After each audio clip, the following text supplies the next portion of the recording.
guys, it's Michelle and Chloe, and we are sitting here with Anton, Will, and David from the Firaxis team. It was an awesome panel about civilization. This is so exciting. Congratulations, guys. Yeah. It's so exciting. Yeah, we just announced Civilization Beyond Earth, our newest product for the Civ franchise, and couldn't have gone better. Like, the reaction was amazing. It was really awesome. Now, Will, you talked a little bit about the great mistake. Can you talk a little bit more about that with us? Well, no one is really sure what the great mistake was. Because of this dark age that followed, there was this period of, well, sort of a historical blackout, really. No one's really sure. But it was some conflict that caused a massive humanitarian crisis, which destabilized the nations of the world. So when you start Beyond Earth, the nations that you get to choose as your sponsor are different. They're sort of like what we have today, but are not exactly the same, and the cultures have mixed, and it's really cool. We had a lot of fun designing it. Yeah, and then when you land on the new alien planet, you have only what you brought with you. And other civils show up a few turns later, maybe 20, 30 turns later, and you all got to kind of figure out together what this place is like and how dangerous it is and how you're going to survive, and then eventually who's going to win. So what kind of dangers are the players going to face? Well, alien horrible creatures to start with. It's a fully alive planet that it's got all the ecosystems and life forms and food chains and some pretty nasty beasts out there that aren't really going to be your friends, especially if you start trying to tear up their homes and build farms and stuff. Yeah. Talking about the different factions that we have, different factions are equipped with different ways to be able to interact with these beasts. They start off with some advantages, yes, and then a lot of what you find that you want to do with them is based on what you learn when you're there. So you can shoot them, and that works pretty well. You could shoot them and study them, and then maybe you can learn either how to shoot them better or use them for your own. Like, you can make them part of your own army and learn to kind of live with them. There's lots of opportunity, and it's not just the faction that gets to do this. Anybody can do this. Yeah, right. How are these affinities going to affect gameplay? So the primary way, I guess there's two ways that they affect gameplay, and one is in the tech web. So instead of having a traditional technology tree as you might expect in a Civilization game, we have a technology web where you start at the beginning and kind of like in the middle of this spider web of different technologies. You can kind of explore in all these different directions. And depending on what you choose, you start developing progress towards these three affinities. And that progress not only kind of guides your decisions on the tech web, but it also influences the type of units that you get and the upgrades that they get. So if you go, if you focus on supremacy, for example, your army, instead of being just humans, will start to have cybernetic implants, and they'll be kind of these giant robotic army towards the end of the game when you're very advanced. And it's really cool to see on the battlefield. Do you feel like you guys took some inspiration from other games? Oh, absolutely. Well, at the top of the panel, we mentioned Alpha Centauri, of course. That's sort of the elephant in the room, right? And we're huge fans of that game, so naturally, we got a lot of inspiration from that. And just the entire Civ franchise over the 20 years it's been around, we built on that. We really understand Civilization. Our team understands Civilization, and our fans, are a huge help there too. What was the inspiration about the introduction of Infinities? Where did that come from? Well, I mean, it's a story about the future, which is a story nobody knows yet, right? We wanted a way for the players to kind of predict where they could go, choose from among a variety of options that they can kind of tell already what that might be like. And so we picked three that we think are really evocative. One of them is super technological and robotics. Everybody likes robots. One of them is sort of super organic and genetic modification, and so the planet itself is really interesting, and if you like that, you can go that direction.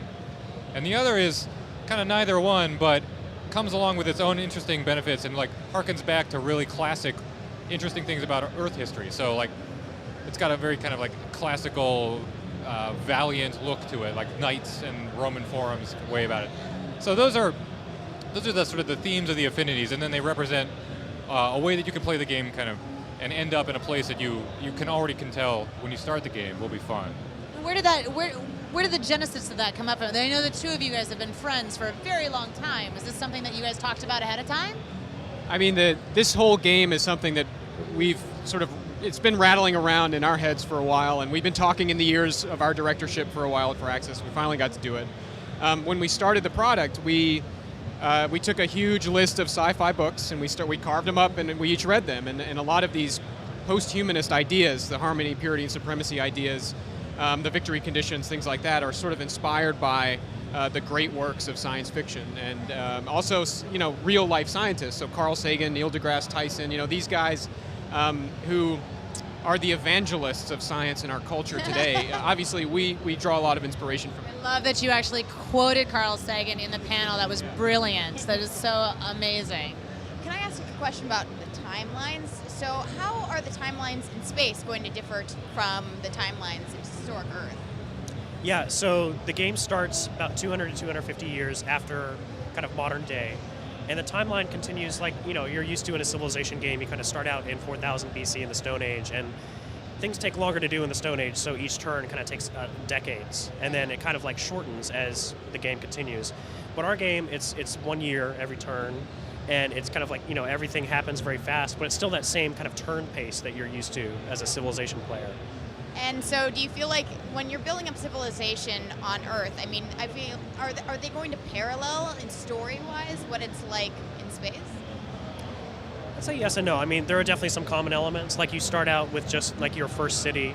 Right. But I think, I suppose, like I worked on Civilization 5, the 2 expansions, and so that's something very familiar to me. So compared to that, Civilization 5, you start out with one city and you kind of expand and you found more cities, and you kind of run up your borders against your neighbors relatively quickly, and then it's about kind of combating each other. But in Beyond Earth, you're really interacting with the planet from the very early game, and so it's about seeing these alien life forms that are in your way and how do you deal with them, and the strange resource that you find, and like whether you can tap into them or whether you have to do something else. So it's really about the planet, and it feels very different. It's something very satisfying for me, especially coming from Civ 5, to be playing Beyond Earth now.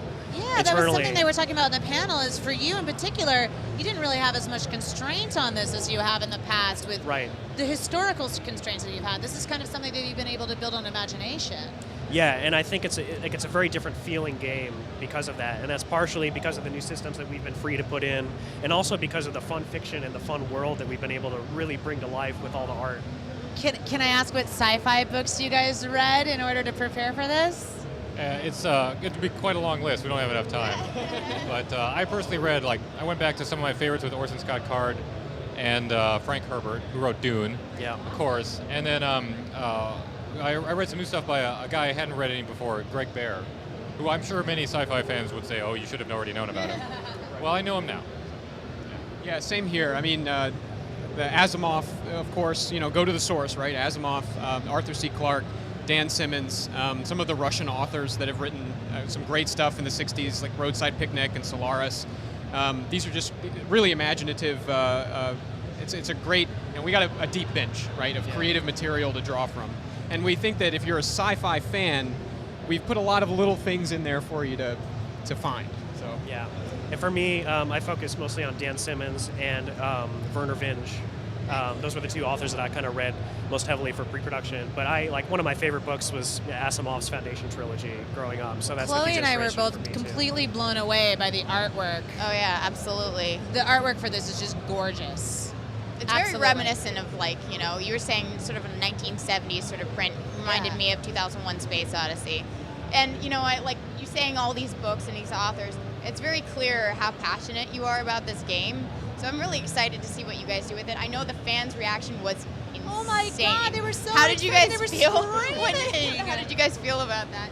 It's such an honor for us to work on this franchise. We feel the weight of that. The 20 years of Civ, the Sid Meier's name above our game, it's a big deal. And to see the fans react the way that they did today was just so gratifying. It makes it all worth it. You heard in them kind of like how we felt when we got to do it, when we were told we got to do it. Because I grew up on these games. I love them as much as they do. And so it was just an unbelievably special moment to see all of that kind of vindicated in one great roar. Yeah.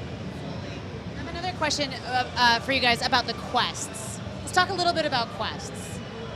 The quest system, as we mentioned in the panel, is this. It's kind of a vehicle for us to deliver some fiction to the player. And the analogy that we used in the panel was we deliver it in the way that Magic the Gathering does, where each card has this little bit of fluff below it, and that's your window into that world. You're not really sure, exactly what's going on. You as the player fill in the gaps, and we really do believe that our players are way more imaginative than we are. We're not interested in telling them a story that we've written for them. We're interested in them building their own. And the quest system is something that reinforces that idea. Civilization in general, if you talk to any Civ fan, they're going to tell you about their experiences, their stories. Gandhi did this to me, and then Genghis Khan came in here and did that. And it's the stories that they tell. And we wanted to build systems that help players tell their own stories. I have one last question. What aspect of the game are you personally most excited about? We'll start over here. I would say for me, the orbital units. That's something, especially I've been working on, the past 2 months or so, really intensely on it, and it's going to shake up the tactical game that you're used to from a Civilization game. It's going to be really exciting. Nice. Yeah. There's so many parts. I'm really excited about the quest system. Also, we have a cool expansion on the idea of espionage and covert operations that we haven't really shown yet. So that's a system that I'm particularly excited about. For me, it would be a choice between either the technologies, which represent like the horizons of science and sci-fi, but that and the alien world, like the planet, how much different the terrain and the new resources and how alien it feels, and then the alien life on it and how it's a living, breathing planet that will care about what you do to it, and that you kind of have to survive and figure out your place in. It's been a lot of fun to kind of get that to feel right. Now, if you guys were going to align yourself with one of the factions, which of the factions would you align yourselves with? I would be Supremacy. It's a lot of fun. The sort of units that you get with the robotic faction. That's kind of my favorite so far.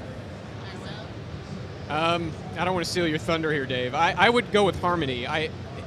You guys haven't seen this yet, but some of the coolest units are these aliens that you get to build yourself as the player, and it's awesome. Like sometimes we're in the concept art meetings, and we're like, we're going to put that in a Civ game, and that's like, it's so wild, like the stuff that you can do with the Harmony. Yeah. Well, that's easy because I was going to choose Purity. Oh, this is perfect, man. We got all of them. Yeah. They're the most. I think they're the most recognizable, and also, in my mind, kind of makes it the most interesting because it really is like humanity confronted with an awesome strangeness. Yeah. Plus, their attitude is generally to meet any problem with overwhelming force, which I find very satisfying on a very basic level. Yeah, more guns, more armor is the answer to all our problems.